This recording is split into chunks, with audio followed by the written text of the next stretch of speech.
Touch అంటేనే don't don't touch me. పట్టుకోకపోతే పడిపోతారండి. చా నేను గాలికి పడిపోయే చీపురు పొలని నువ్వు నాకు సపోర్ట్ ఇచ్చేసి సిమెంట్ పిల్లర్వి.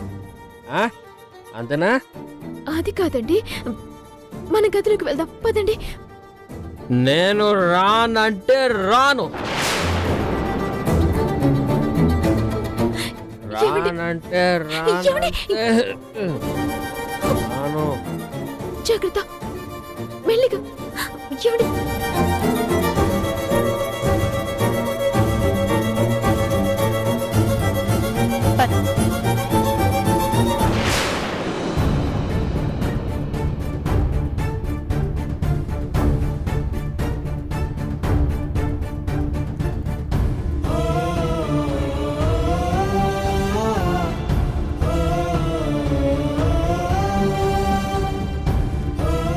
అబ్బా అబ్బబ్బబ్బా, ఏం కంపురా బాబు, చిచి. అబ్బా వాసన వస్తుందక్క, ముందు స్ప్రే కొట్టు. అయ్యో, ఎందుకండి స్ప్రే కొడుతున్నారు? వదిలేయండి. వదిలేసే వాళ్ళమే, కానీ ఇంటి చిన్న మరిది ఇలా తాగొచ్చాడంటే ఈ ఇంటి పెద్ద కోడలైన మా అక్కకి ఎంత బ్యాడ్ నేమ్ కదక్కా. ఈ కొత్త కోడలికి ఏం తెలుసు మోహిని? ఈ ఇంటి పరువు ప్రతిష్ట, మనకున్న బాధ్యత ఈవిడ గారికి ఎందుకు తెలుస్తుందిలే. ఏదైనా నిన్ను చూస్తే జాలేస్తుంది. అర్థం కాలేదా? నేను మార్చుకుంటాను, నా మొగుణ్ణి శ్రీరామచంద్రుని చేస్తాను అని మంగమ్మ శబదాలు చేశావుగా, మరి ఇదేంటి? తన మాట తానే విననివాడు ఇక ఈవిడ గారి మాట విని మారతాడంటే అంతకన్నా అమాయకత్వం ఇంకేమైనా ఉంటుందా? ప్లీజ్, ఆయన డిస్టర్బ్ అవుతారు. మీరు ఇక్కడి నుంచి వెళ్ళండి అక్క. అబ్బో, హస్బెండ్ అనేవాడు ఆమడు దూరంలో ఉంచి అసహించుకుంటేనే ప్రేమైతే నిజంగానే ఈవిడి గారిని మెచ్చి రాఖీ బావికి నచ్చి కాపురం చేస్తే ఇంకెంత మిడిసిపడేదో.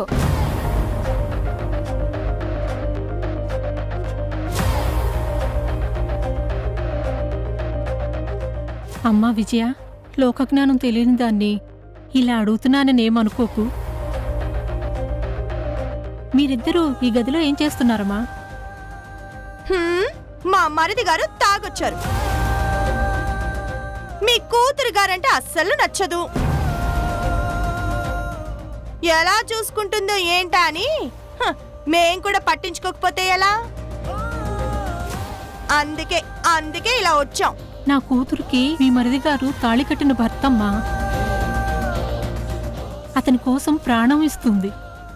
హలో, మా బావకు కావాల్సింది ప్రాణం కాదు, ఫ్యాషన్. ఫ్యాషనేట్ గా ఉండే వైఫ్. అది తెలుసుకోండి మీ తల్లి కూతుళ్ళిద్దరు. పదక్క.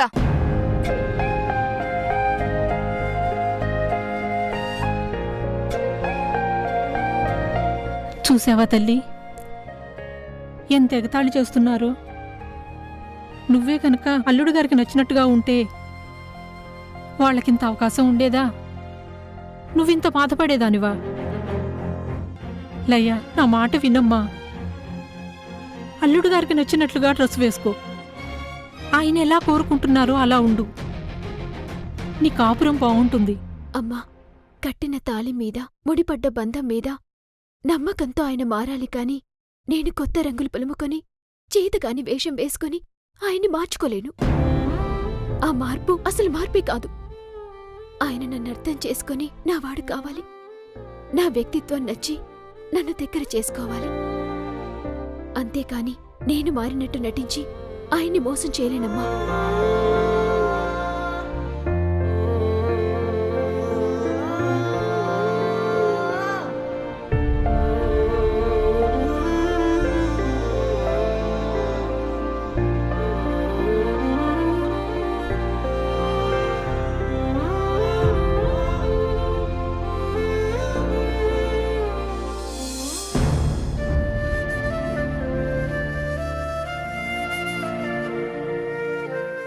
నా పెళ్లికి ఎంత ఖర్చు పెట్టారో లెక్క చెప్పండి, విసిరి పారేస్తాను.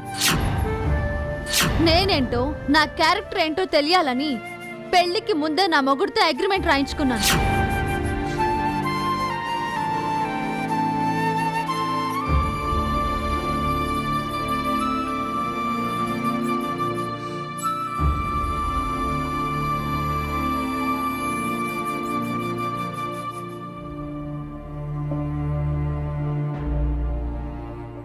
బాధపడుతున్నావా జానకి? ఏమండి? ఎందుకంత ఆశ్చర్యం? కట్టుకున్న భర్తకి తన భార్య బాధ తెలియడానికి వాడి చెవులు పనిచేయనక్కర్లేదు జానకి. కళ్ళు పనిచేస్తే చాలు, భార్య మనసు కూడా కనపడుతుంది. శాసించే నువ్వు ఏడిస్తే నేను చూడలేం జానకి. ఏం చేయనండి? ఈ బాధ ఎవరితో చెప్పుకోను? అటు కొత్త కోడళ్లతోనూ చెప్పుకోలేను, పాత కోడలతో వేగలేను, మీతోనూ పంచుకోలేను. నేను నీ మాట వినలేకపోయినా నీ మనసును చదవగలను జానకి. నీ బాధంతా శృతి గురించే కదా. చూడు జానకి, మనం మన బిడ్డల్ని కన్నాం, వాళ్ళ రాతల్ని కనలేదు. ఆ అమ్మాయి అమాయకత్వానికి, మన చిన్నవాడి మూర్ఖత్వానికి కాలమే సమాధానం చెబుతుంది. మీరు తెలిసన్నారో తెలియకన్నారో తెలియదు కానీ శృతిది అమాయకత్వం కాదు, అర్థం లేని మొండితనం. దానివల్ల గోపి ఏ ఇబ్బందులు పడతాడు. జానకి, శృతి విషయంలో మనం దురదృష్టవంతులమే అయినా లయ విషయంలో మనం అదృష్టవంతులం.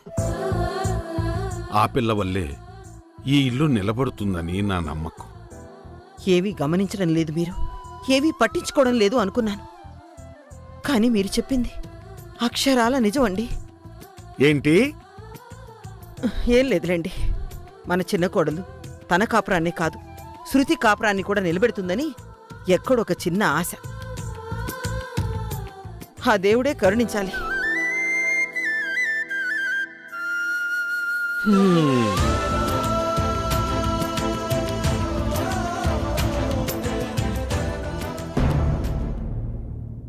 అత్తయ్యా,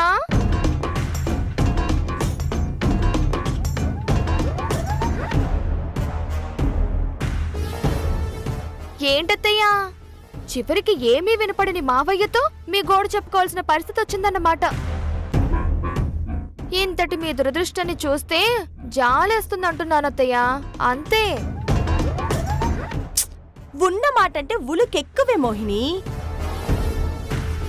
ఏమన్నా అంటే మళ్ళీ నీ మీద ఎగిరి పడతారు. నువ్వు ఊరుకోమ్మా. నేనేమన్నానక్క, ఎంత కాదనుకున్నా మనమే కదా అయిన వాళ్ళం. ఎవరో కొత్తగా వచ్చిన వాళ్ళ వల్ల అత్తయ్య ఇలా బాధపడుతుంటే చూడలేకపోతున్నానక్క.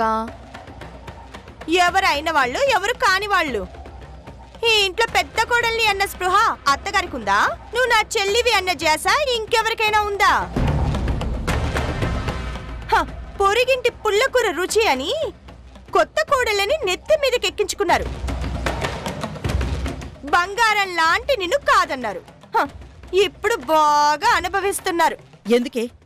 ఎందుకే మాటలతో అలా నన్ను తూట్లు పొడుస్తావు? ఏరి కోరి తెచ్చుకున్నాను. నా కొత్త కోడళ్ళేమీ రాక్షసులు కాదు, చిన్న కోడళ్ళయ్యా బంగారం. ఈ ఇంటికి నా కొడుక్కి సరితూగే పిల్ల. ఇక శృతి అంటావా, చిన్నపిల్ల.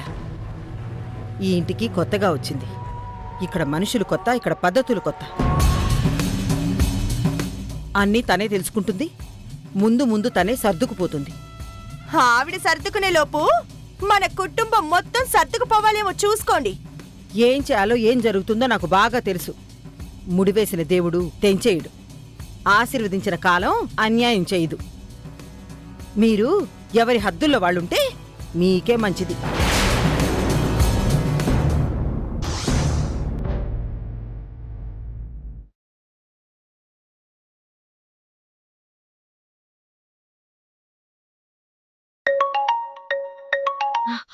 శృతి, అత్తా, నీ ఫోన్ కోసం ఎదురు చూస్తున్నానే.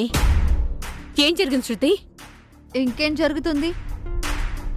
నిజాన్ని అబద్ధం చేసి అబద్ధాన్ని నిజం చేసి అబద్ధమో నిజమో అర్థం కాకుండా చివరికి అంతా అబద్ధం అని చెప్పాడు. ఏం మాట్లాడుతున్నావే? నీ మాటలకి నా తల తిరిగిపోతుంది.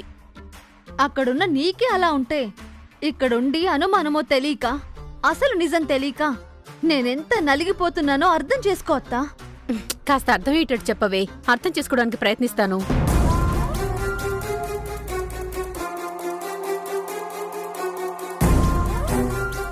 ఇదత్తా జరిగింది.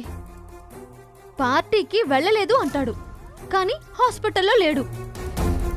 బయట భోజనం చేయలేదు అంటాడు, కానీ నా బిర్యానీ తినలేదు. అంతా అయోమయంగా ఉంది. నువ్వు చెప్పిన దాన్ని బట్టి చూస్తే తను నిజమే చెప్తున్నాడేమో.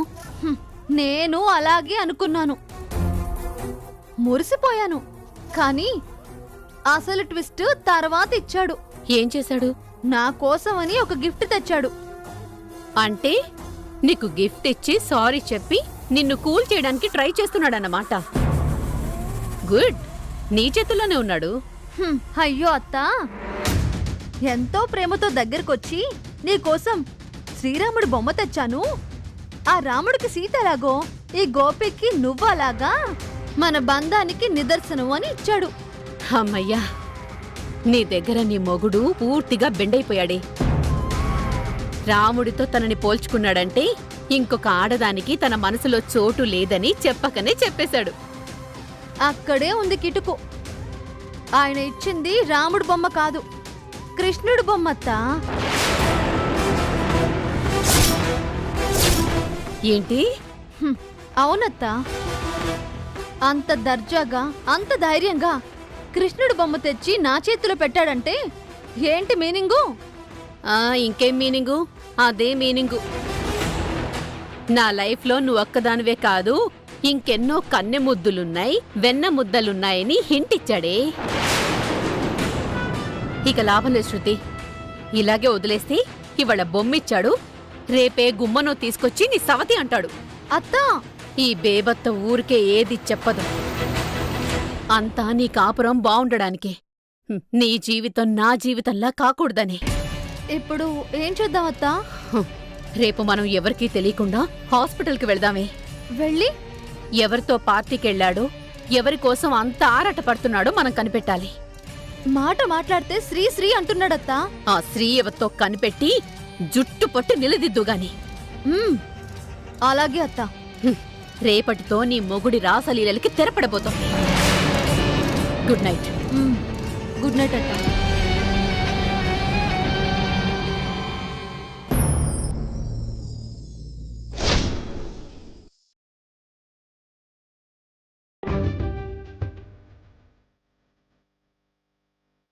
కార్లో ఎవరితోని రాకపోతే, మీ కార్లో ఎవరు లేకపోతే ఫ్రంట్ సీట్లో గులాబీ రేఖలు ఎందుకున్నాయి? ఇదేనా ఇదేనా తమరి మనసు?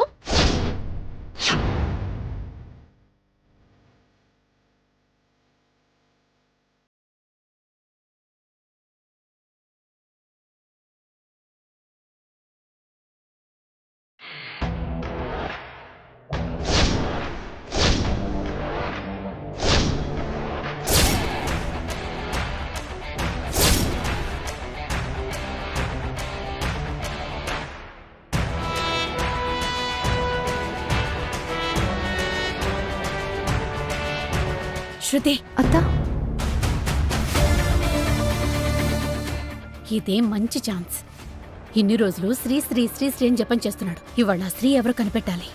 అది ఈ హాస్పిటల్లోనే పనిచేస్తుంది. కానీ నీ కాపురంలో అయోడిన్ పోస్తుంది. కాబట్టి దాన్ని కనిపెట్టి ఉద్యోగం ఊడగొట్టి మెడపట్టి బయటికి గెంటించాలి.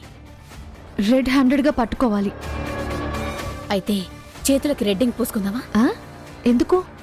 రెడ్ హ్యాండెడ్గా పట్టుకుందామన్నావుగా. అత్తా, పద.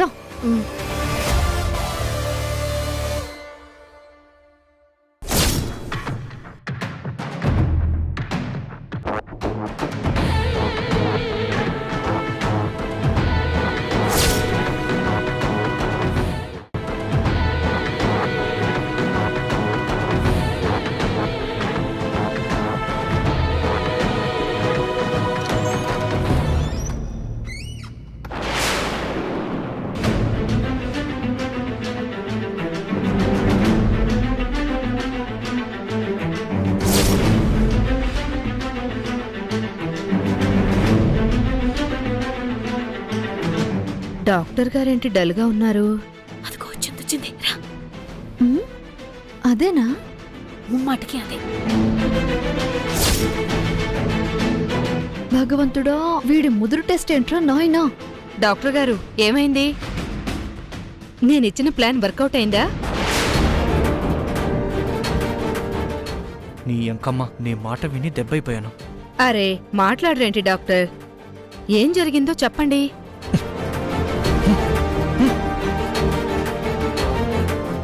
డాక్టర్, విషయం చెప్తేనే కదా తెలిసేది, బాధ పంచుకుంటేనే కదా తీరేది.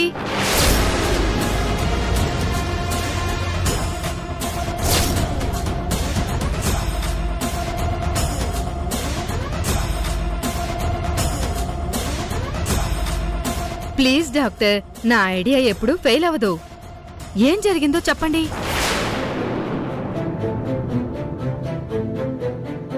దిక్కుమాలిన మాటలని చెప్పి పనికిమాలిన ఐడియా ఇచ్చావు, అంతా చెడగొట్టావు.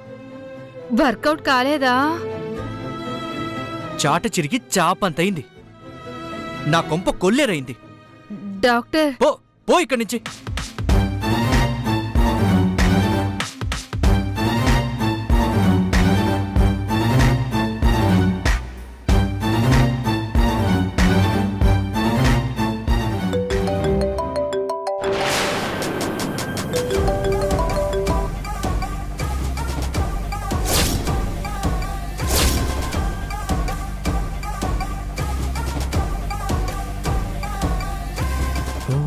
ఈ కాళ్లకు ఓనరు మావిడే. అమ్మ దొంగ, చెప్తానుండు.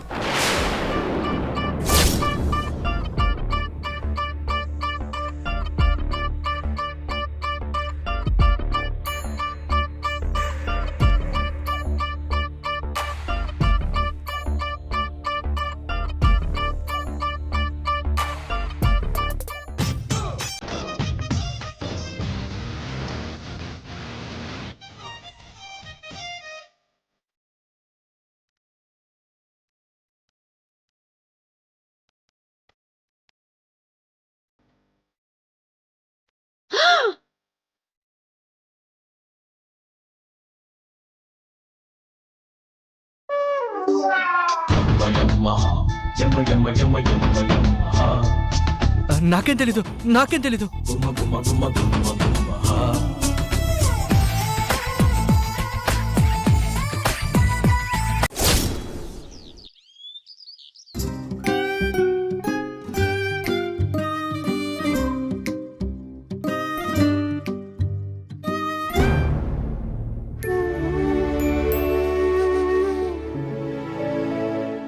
రాకీ, ఏంటమ్మా? నీతో కొంచెం మాట్లాడాలి. అర్జెంట్ అమ్మా? ఇంపార్టెంట్ రా. వర్క్ ఉందమ్మా, ఈవినింగ్ మాట్లాడుకుందాం.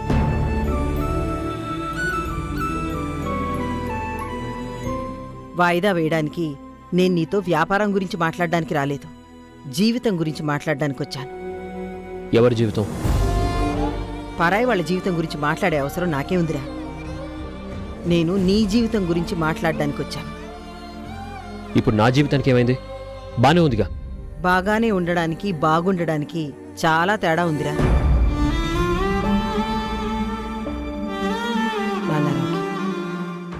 బాగుండడం అంటే డబ్బుండడం, పేరుండడం, ప్రొఫెషన్లో ముందుకెళ్లడం కాదురా. మనసుండడం, ఆ మనసులో భార్యకి స్థానం ఉండడం, నీ జీవిత భాగస్వామి పైన బాధ్యత ఉండడం, నిన్ను నమ్ముకొచ్చిన ఆడపిల్లని ఆదరించడం రా. అమ్మా, నీ మీద నాకు రెస్పెక్ట్ ఉంది, నువ్వంటే నాకు ప్రేమ ఉంది. కానీ నాకు కష్టం కలిగించే విషయాల్ని, మనుషుల్ని నా దగ్గర ప్రస్తావిస్తే నాకు టైం లేదని చెప్పాల్సి వస్తుంది.